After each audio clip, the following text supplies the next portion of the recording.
Assalamualaikum warahmatullahi wabarakatuh. Selamat siang anak-anak ibu semua. Waalaikumsalam warahmatullahi wabarakatuh. Alhamdulillah baik. Apa kabarnya semua? Alhamdulillah baik. Alhamdulillah. Semangat semua ya. Walaupun siang hari kita BTS, belajar tapi santuy. Tetap semangat walaupun kita masih tetap virtual, bertemunya virtual gini, nggak bisa tatap muka langsung, nggak tahu kapan berakhirnya ini semua. Ya mudah-mudahan kita segera bisa ketemu langsung. Sebelum kita mulai pembelajarannya, mari kita berdoa terlebih dahulu. Doa dimulai. Doa selesai. Nah, tadi Ibu udah men-share link absen ya di WhatsApp group, jangan lupa diisi, karena kehadiran itu penting daripada segalanya, ya walaupun kesehatan nomor 1. Nah, sebelum masuk ke materi, coba kalian lihat wajah kalian. Apakah mirip sama kedua orang tua kalian? Yang nggak on cam ini mungkin lagi galau ya? Bisa curhat mungkin? Nah, ibu nanya nih, mau nanya, kenapa muka kalian tuh mirip sama kedua orang tua kalian? Ada yang tahu jawabnya? Ada Bu, Ya. karena dimiliki kedua orang tua diturunkan kepada anaknya Bu. Nah, ya benar sekali yang dikatakan oleh Wirda, karena gen itu merupakan substansi yang pembawa materi genetik yang diwariskan kepada anaknya, yaitu kalian. Nggak mungkin anak tetangga. Ya, jadi kedua orang tua itu memiliki gen, di mana gen itu meliputi DNA dan RNA, yang fungsinya itu ada 2. Yaitu yang pertama itu membawa informasi genetik dari setiap individu ke turunannya atau ke anaknya.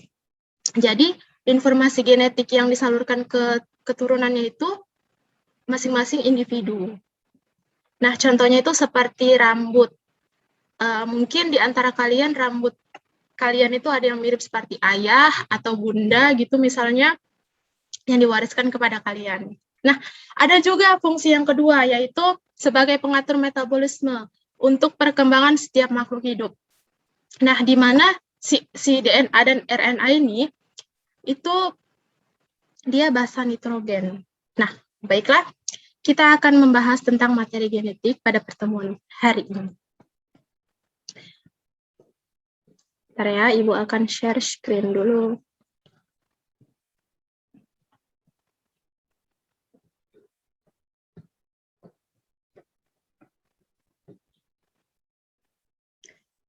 Apakah sudah terlihat PPT-nya, anak-anak Ibu?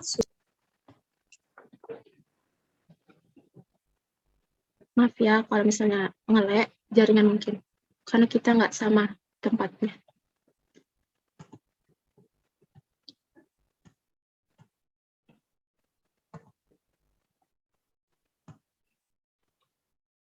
Nah, baiklah. Materi kita itu tentang DNA, gen, dan kromosom. Kita akan membahas ketiganya ini. Nah, apa itu DNA, gen, dan kromosom, Bu? Nah, di sini ada ya gambarnya menunjukkan ini DNA, ini gen, lalu ke kromosom. DNA. DNA merupakan sejenis asam nukleat yang tergolong biomolekul utama penyusun berat kering setiap organisme. Nah, di dalam sel, DNA umumnya terletak di dalam inti sel. Di dalam tubuh ada sel. Nah, DNA ini terletak pada inti sel.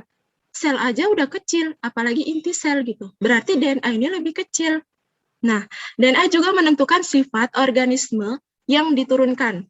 Banyak sekali manfaat yang kita dapat dari pemanfaatan DNA ini. DNA juga tersusun atas rangkaian nukleotida. Nah, selanjutnya ada struktur DNA. Di mana struktur DNA ini membentuk rangkaian double helix yang merupakan pilihan 2 rantai polinukleotida. Pada rantai tersebut 3 ikatan hidrogen menghubungkan sitosin atau C dengan guanin atau G, sedangkan 2 ikatan hidrogen menghubungkan adenin atau A dan timin atau T. Ini A atau T itu singkatan ya, singkatan namanya. Nah, selanjutnya itu ada setiap nukleotida terdiri dari 3 gugus molekul. 3 gugus molekul ya. Yang pertama itu ada gula 5 karbon atau 2 deoksiribosa, dan yang kedua itu ada basa nitrogen yang terdiri golongan purin yaitu adenin, guanin, pirimidin dan golongan pirimidin yaitu sitosin dan timin.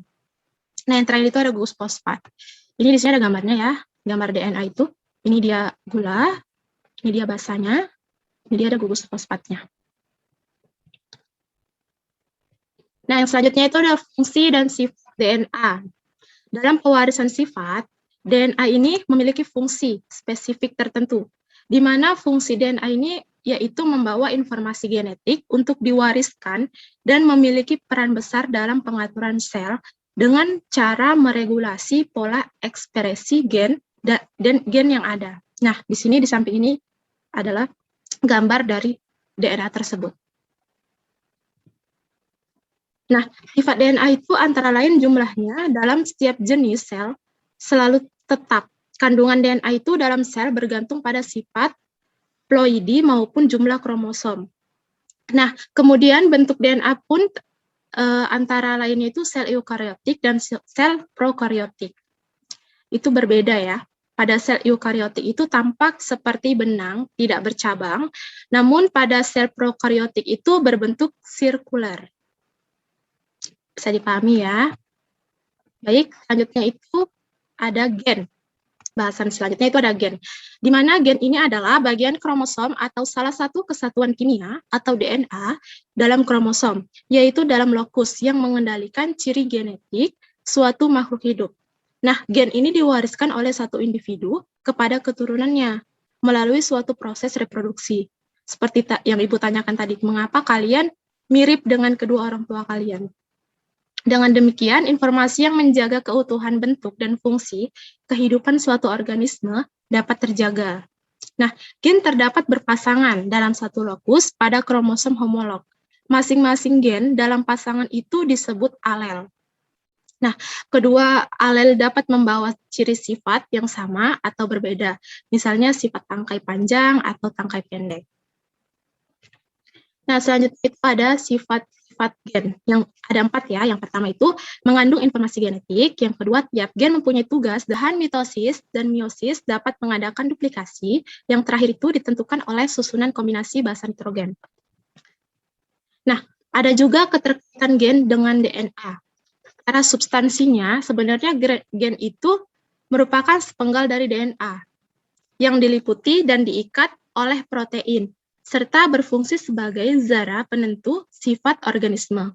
Nah, selain itu, gen juga memiliki beberapa sifat khusus, diantaranya itu, yang pertama, sebagai suatu materi tersendiri yang terdapat di dalam kromosom, yang kedua, mengandung informasi genetik, yang ketiga, mengatur perkembangan dan proses metabolisme dari individu, yang terakhir itu ada dapat menduplikasikan diri pada peristiwa pembelahan sel. Nah, ini dia gambarnya, gambar dari susunan gen ya. Nah, sebagai materi hereditas, gen memiliki beberapa fungsi, yaitu sebagai zara tersendiri yang ada pada kromosom, menyampaikan informasi genetik dari dari induk kepada keturunannya, mengatur proses metabolisme dan perkembangannya. Nah, di samping ini ada gambar. Gambarnya itu menunjukkan bahwa penjelasan itu, ini tubuh manusia terbuat dari sel. Tubuh manusia itu terbuat dari sel manusia. Nah, dari sel itu, dia membentuk sepasang kromosom. Dia membentuk sepasang kromosom, lalu dia membentuk DNA. Dia membentuk DNA, setelah membentuk sepasang kromosom, dia membentuk DNA, lalu menjadi gen yang terdapat lokus-lokus yang disebut itu alel. Kromosom, di mana kromosom adalah pembawa gen yang terdapat di dalam inti sel atau nukleus. Kromosom ini memiliki bentuk yang bervariasi, di mana kromosom ini terdiri dari DNA, RNA, dan protein.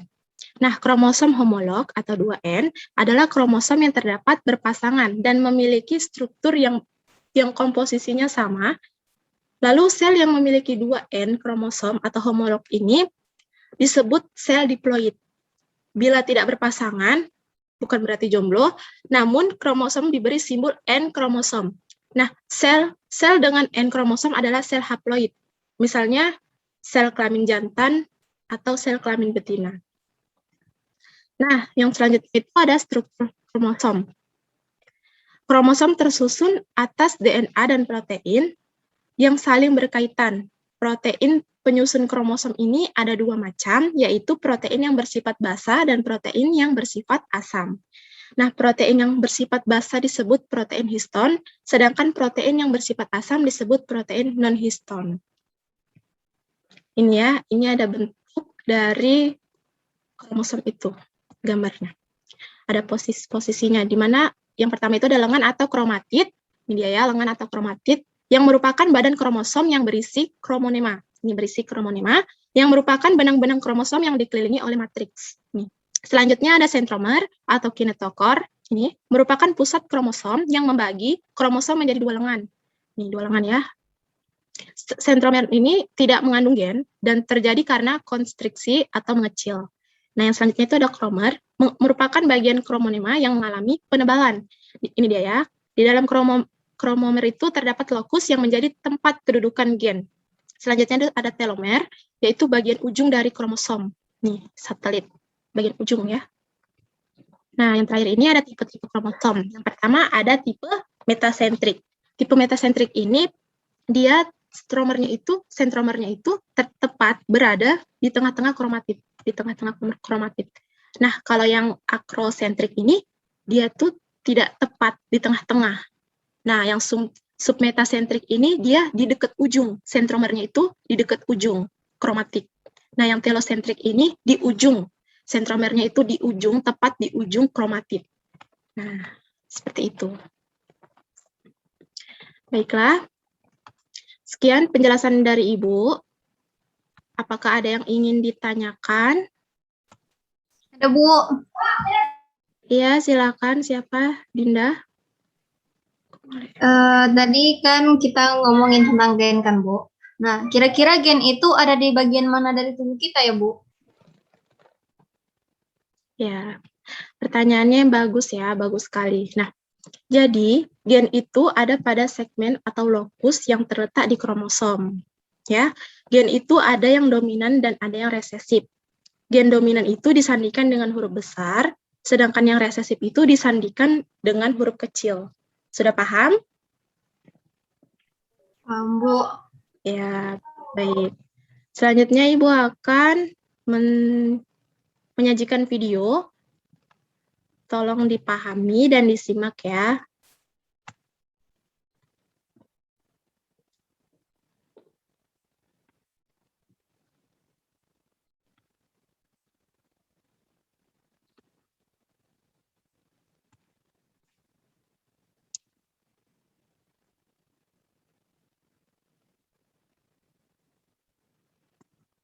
Tahukah kamu kulit manusia itu berbeda bahwa benang berikut ini? Gen merupakan unit terkecil dari materi genetik. Gen merupakan bagian dari sepenggal DNA yang dibungkus oleh protein histon. Nah, gen terletak di dalam lokus pada kromonema, pada bagian dalam kromosom. Fungsi dari gen sendiri, 1. Membawa informasi genetik individu ke keturunannya. 2. Sebagai pengatur metabolisme untuk perkembangan setiap makhluk hidup. DNA atau deoksiribonukleik asid merupakan asam nukleat yang terdiri dari gugus fosfat, gula deoksiribosa, dan basa nitrogen. DNA merupakan polinukleotida. Satu nukleotida DNA sama dengan satu fosfat ditambah satu gula ditambah satu basa nitrogen. Basa nitrogen DNA terdiri atas basa purin dan basa pirimidin. Basa nitrogen ini mempunyai pasangan tetap, adenin dengan timin, guanin dengan sitosin. DNA memiliki sifat heterokatalitik, yaitu membentuk RNA melalui sintesis protein, dan autokatalitik, yaitu kemampuan DNA untuk melakukan replikasi.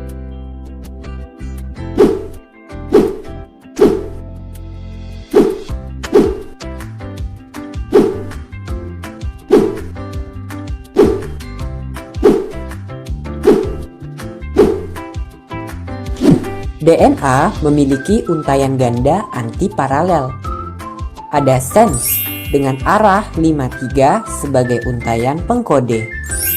Selanjutnya ada antisense dengan arah 35 sebagai untaian non-pengkode. Apa itu kromosom? Nah, kromosom merupakan penebalan benang-benang kromatin yang terdapat dalam nukleus dan tersusun atas DNA dan protein.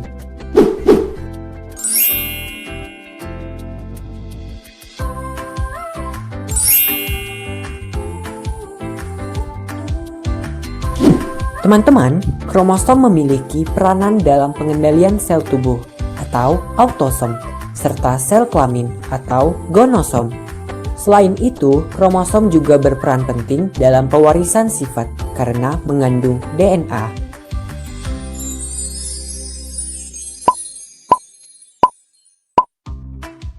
Apakah kamu tahu hubungan antara gen, DNA, dan RNA dalam sintesis protein? Pernah mendengar teori dogma sentral? Ada yang bisa jawab gak ya? Kira-kira? Aha, Nopan pasti bisa.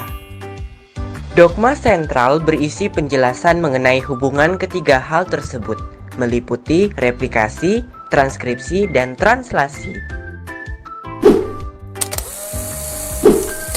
Baiklah, pada pembelajaran kali ini, kita akan membahas mengenai apa itu sintesis protein dan bagaimana prosesnya. Sintesis protein terdiri dari dua tahapan, yaitu transkripsi dan translasi. Transkripsi pada eukariotik terjadi di nukleus, sedangkan prokariotik terjadi di sitosol. Pada proses ini akan terbentuk 3 jenis RNA, yaitu mRNA, tRNA, dan rRNA. Inisiasi pada transkripsi ditandai RNA polimerase melekat pada promoter DNA sehingga membuka rantai ganda DNA. Transkripsi mRNA hanya dapat terjadi pada rantai DNA antisense.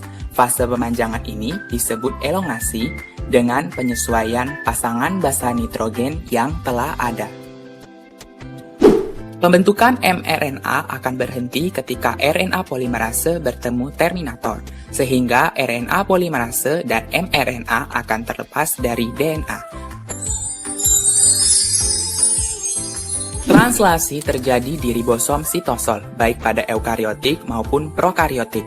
Namun, translasi pada prokariotik akan berlangsung tanpa harus menunggu terminasi transkripsi selesai.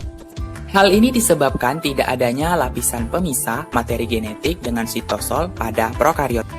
Inisiasi pada translasi ditandai dengan menempelnya subunit ribosom kecil, tRNA yang membawa asam amino kodon AUG, dan juga pengikatan terakhir oleh subunit ribosom besar. Fase elongasi translasi yaitu proses penerjemahan setiap kodon oleh tRNA untuk membentuk polipeptida yang diikat oleh ikatan peptida. Proses penerjemahan akan berhenti apabila bertemu kodon stop, yang menyebabkan terlepasnya semua jenis ikatan pada mRNA, tRNA, asam amino, dan juga ribosom. Asam amino tersebut akan membentuk polipeptida dengan ikatan peptida antar asam amino.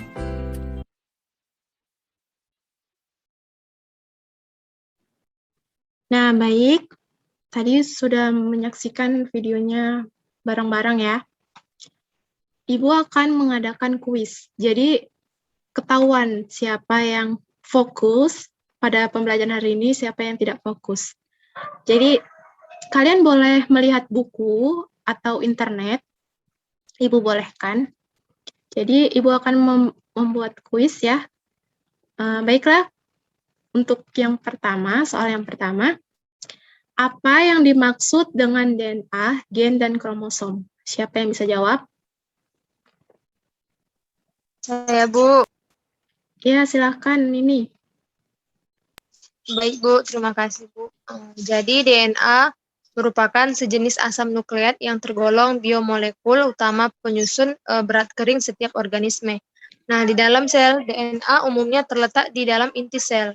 Sedangkan gen merupakan bagian kromosom atau salah satu kesatuan kimia atau DNA di dalam kromosom, yaitu dalam lokus yang mengendalikan ciri genetis suatu makhluk hidup. Nah, gen ini diwariskan oleh satu individu kepada keturunannya melalui suatu proses yang namanya reproduksi. Nah, sedangkan untuk kromosom sendiri merupakan pembawa gen yang terdapat di dalam inti sel atau nukleus. Kromosom terdiri dari DNA, RNA atau asam ribonukleat, dan protein. Nah, kromosom homolog atau 2N merupakan kromosom yang terdapat berpasangan dan memiliki struktur dan komposisi yang sama. Terima kasih, Bu. Ya, baik ya. Bagus sekali jawaban ini. Soal selanjutnya, yaitu bagaimana hubungan gen, DNA, dan sintesis protein. Saya, Bu. Ya, silahkan Wirda.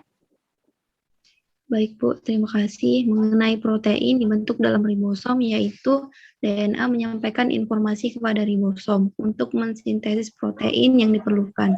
Kode-kode perintah atau informasi tercermin pada urutan dan pengulangan basa-basa nitrogen yang teratur di dalam DNA. DNA bertindak sebagai arsitek atau perancang pola penyusun protein. Nah, informasi yang disampaikan disebut sebagai kode-kode genetik, di mana secara umum sintesis protein terbagi menjadi dua tahap, yaitu transkripsi dan translasi. Transkripsi merupakan tahap pencetakan salinan RNA messenger dan dari DNA di dalam nukleus.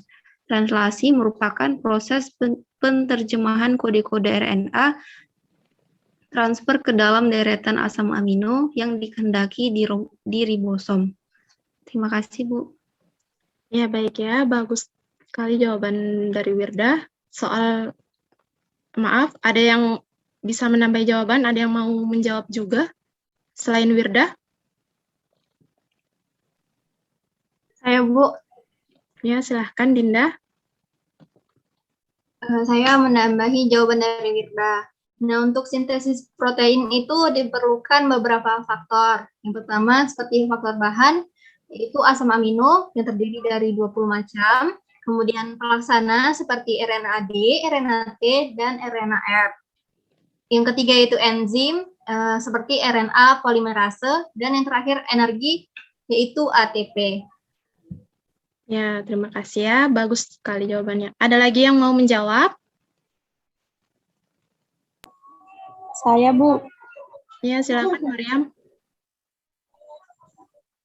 Selanjutnya ada transkripsi, di mana pada transkripsi terbagi menjadi 3, yaitu inisiasi, elongasi, dan terminasi. Yang kedua ada translasi. Translasi ini merupakan sintesis polipeptida atau protein yang sesungguhnya yang terjadi berdasarkan arahan mRNA. Setelah mRNA meningkatkan nukleus, mRNA akan pergi menuju ribosom yang terdapat dalam sitoplasma pada translasi yang juga memiliki tahapan atau mekanisme sebagaimana transkripsi. Mekanisme translasi adalah inisiasi, elongasi, dan terminasi. Terima kasih, Bu. Ya, terima kasih Mariam. Bagus sekali ya jawabannya. Nah, baiklah untuk soal terakhir. Apa yang dimaksud dengan inisiasi, elongasi, dan terminasi? Saya, Bu. Iya, silakan Rizka. Kenapa on cam? Galau? Sebelumnya saya minta izin, Bu. Jaringan saya kurang bagus, Bu, kalau on cam. Ya, diizinkan. Ya, silakan. Nah, jadi inisiasi proses yang apa tadi pertanyaan Ibu?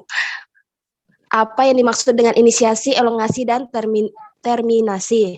Nah, inisiasi merupakan proses yang dimulai dari menempelnya ribosom subunit kecil ke mRNA. Penempelan terjadi pada tempat tertentu, yaitu pada eukariot, terjadi pada struktur tudung. Selanjutnya, ribosom bergeser ke arah 3 sampai bertemu dengan kodon AUG. Kodon ini menjadi kodon awal. Asam amino yang dibawa oleh tRNA awal adalah metionin. Metionin adalah asam amino yang disandi oleh AUG. Selanjutnya, elongasi. Tahap selanjutnya adalah penempelan subunit besar pada subunit kecil, menghasilkan 2 tempat yang terpisah. Tempat pertama adalah tempat P atau peptidil yang ditempati oleh tRNA N-fomil, metionin. Tempat kedua adalah tempat A atau aminoasil yang terletak pada kodon kedua dan kosong. Proses elongasi terjadi saat tRNA dengan antikodon dan asam amino yang tepat masuk ke tempat A. Yang terakhir, terminasi. Nah, proses translasi akan berhenti bila tempat A bertemu kodon akhir yaitu UAA, UAG, dan UGA. Kodon ini disebut kodon stop.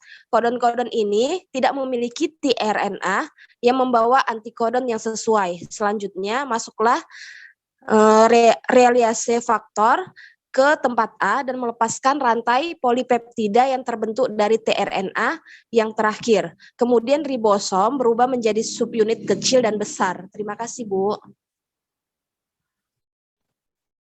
Baik ya, bagus sekali jawabannya ya. Semua yang sudah menjawab, Ibu apresiasi. Baiklah, yang belum memiliki kesempatan untuk mendapatkan kuis hari ini, semoga pertemuan ke depan bisa meraih kesempatan ini ya. Ibu rasa sudah cukup pembelajaran kita hari ini. Ibu minta satu dari antara kalian untuk menyimpulkan materi kita hari ini. Siapa yang bisa? Saya, Bu. Ya, silakan Siti Maryam. Baiklah. Gen merupakan bagian kromosom atau salah satu kesatuan kimia atau DNA dalam kromosom, yaitu dalam lokus yang mengendalikan ciri genetis suatu makhluk hidup.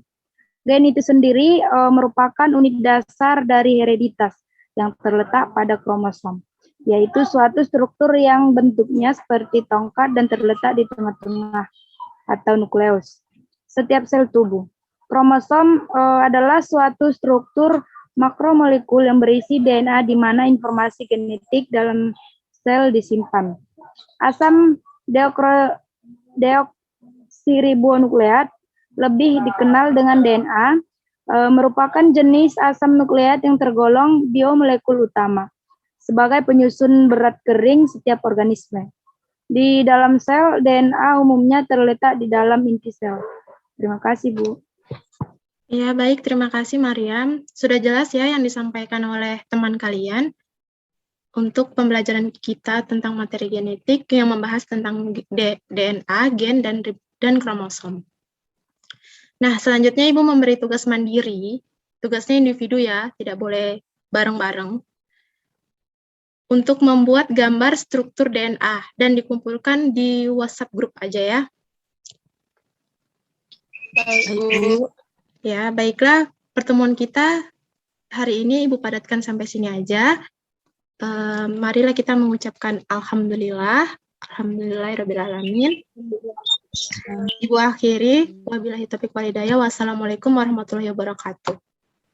Waalaikumsalam warahmatullahi Warahmatullahi wabarakatuh. Tetap jaga kesehatan ya, semua cantik-cantik.